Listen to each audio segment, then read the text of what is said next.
Programme છે આજે?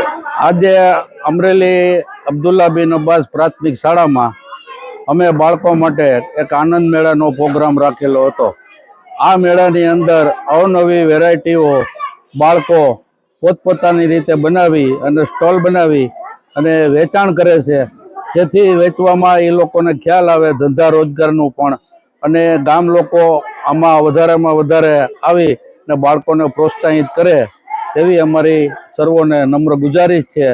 તેમજ આ પ્રોગ્રામની અંદર સ્કૂલના બાળકો તેમજ ટીચરો અને ગામના લોકોએ સાથ અને સહકાર આપેલ છે, તે બદલ સર્વનો આભાર માનીએ છીએ. કયા ધોરણથી કેટલા સભ્ય આપની સ્કૂલ? એક સ્કૂલની અંદર અત્યારે અમારે 1 થી 8 ધોરણ ચાલે છે. 1 થી 8 ધોરણના તમામ વિદ્યાર્થી 37 વિદ્યાર્થીઓ છે. 37 વિદ્યાર્થીઓ સ્ટોલનો કોઈ 3, કોઈ 4, કોઈ 5 એવી રીતે બધા સ્ટોલ સંભાળેલ છે, અને દરેકને બાળકોને પ્રોત્સાહિત કરવા માટે બધાને મેડલ પણ આપવામાં આવશે.